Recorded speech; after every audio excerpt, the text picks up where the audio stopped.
Before we rock and roll, just if you would wave at me, if you know what we're talking about by mental health first aid. Are there any mental health first aiders trained in the room? There's about 3 of you. Great. So 4 of you. So a lot of you don't know what on earth I'm going to talk to you about, which I guess is a position of strength for me. So what are we doing? We're here to see how Guernsey can become the happiest country on earth. Good Lord, that's not a very big prospect, is it? Why don't we just make the whole world a happy place? Okay, how do you eat an elephant? 1 mouthful at a time?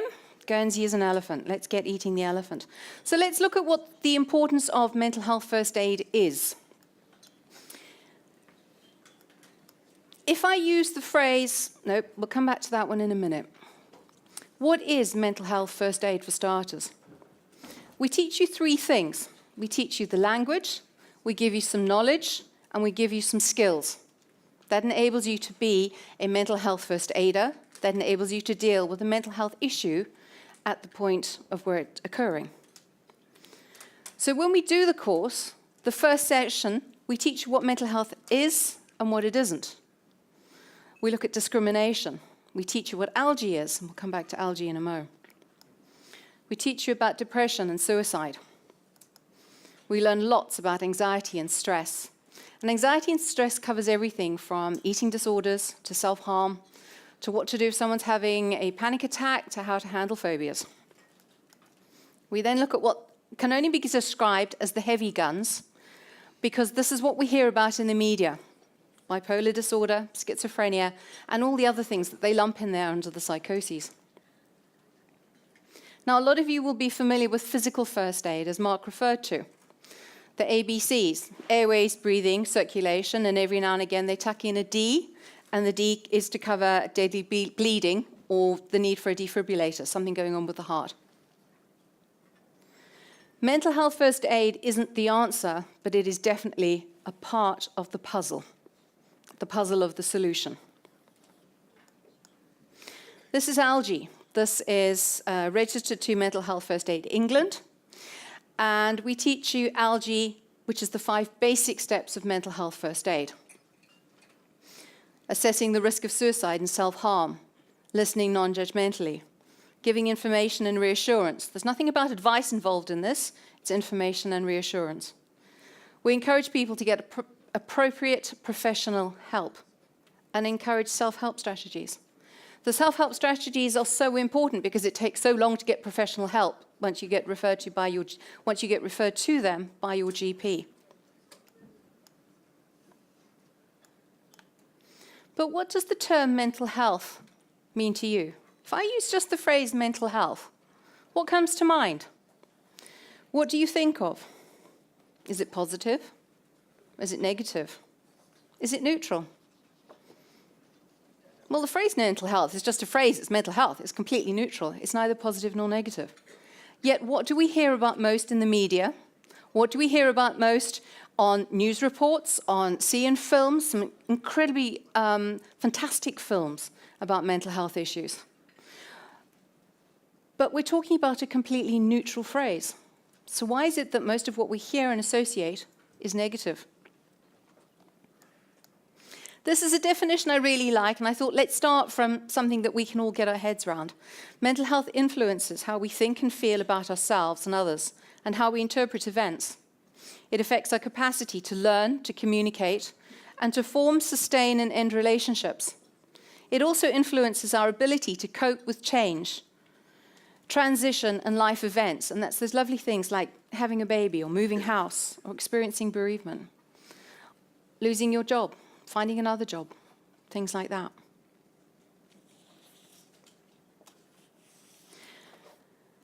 I said that in mental health first aid, we teach you a little bit about the language.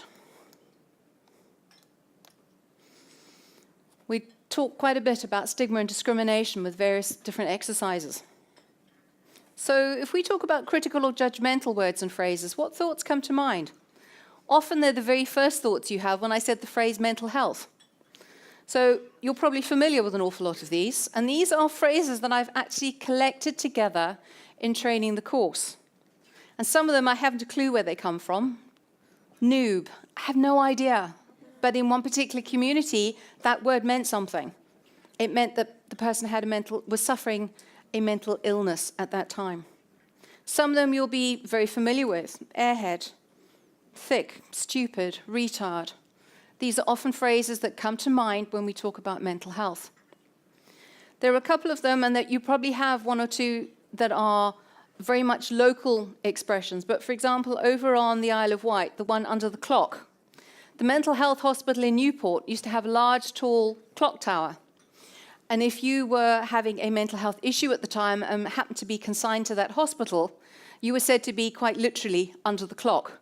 So people in everyday parlance, as they were talking, "Oh, John's under the clock at the moment." They all knew what they meant. He was in the mental health hospital at the time. Beachy header. Anyone know what I'm talking about there? You go down to West Sussex and you've got the Beachy Head Cliffs with that lovely lighthouse down at the bottom there, and you have people who jump off. They are known as the Beachy Headers. The other group are the Bodmanites, and they wander out into Bodmin Moor down in Devon and Cornwall, and they just disappear onto the moors, not to be found for a long time. But these are all very negative phrases. And part of embracing mental health first aid is to try and change our language, try to get things to be a little bit better than they are. So I have deliberately also collected all the acceptable phrases. They are neutral or positive. And here they are. So if we can change our language and our thought process from some of the previous slide to some of this slide, that in itself is a major step forward. Now, some of these words you're going to go, "Oh, you know, stressed and depressed, is that positive?" Well, it's a darn sight better than saying someone's flipping their lid, isn't it? They are different. They're one of a kind. That's okay. I can live with some of those. There is one on here that I personally particularly don't like, and that is that word survivor. Because, damn it, my life needs to be a glass overflowing, not a glass half full. And having beaten cancer once and been through all the mental health, I was about to swear, I didn't, that goes with that, you know what I'm saying. I want to be a victor, a winner, a beater. I want something a lot more positive than survivor. And I'm pretty certain if that's how I feel about what I went through, that I'm not alone in that regard.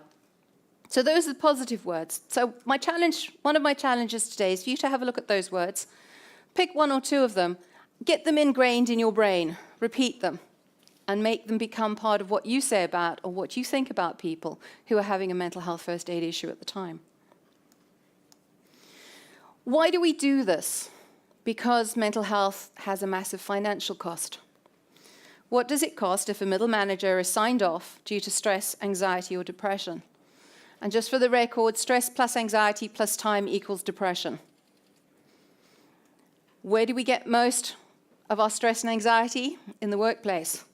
I haven't met my deadline, or budgets, which I call the bugger it, because bugger it, it's over, and bugger it, it's under, and bugger it, it's never right. Those in business will know exactly what I'm talking about there. But it's all very stressful. What is that cost?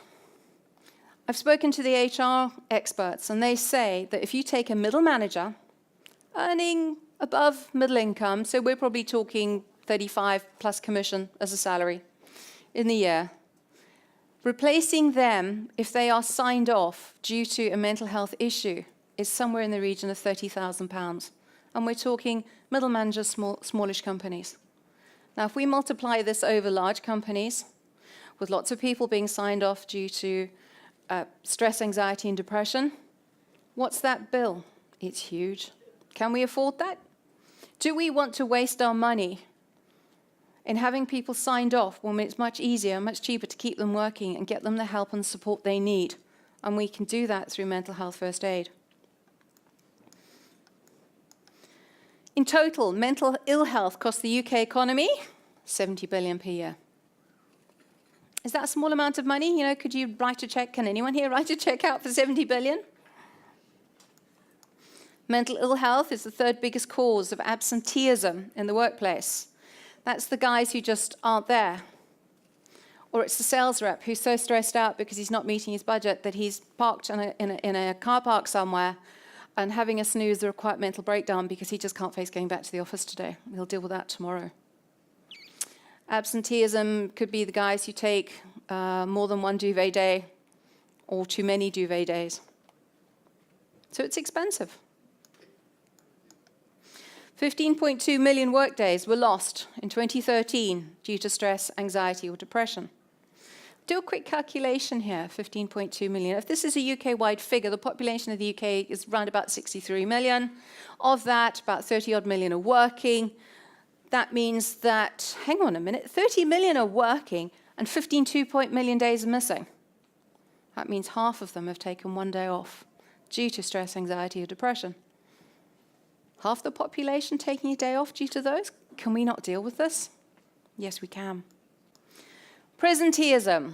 Official definition of presenteeism is along the lines of the guys who come to work ill and they should be at home.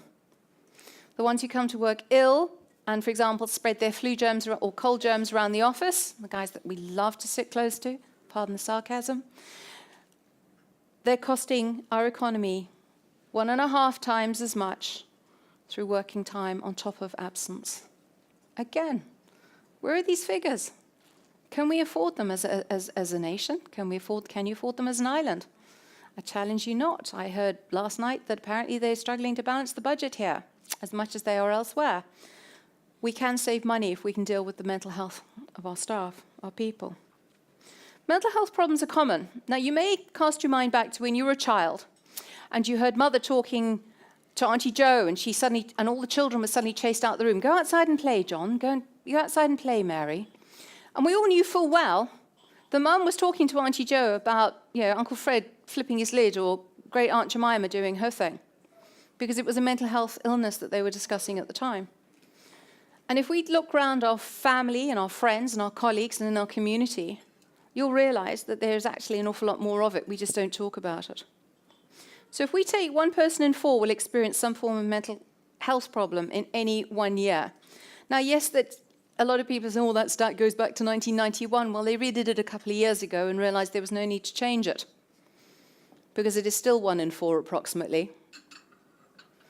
Now, if there's 200 people in this room, that means about 50 of you might have a mental health problem sometime right now, today.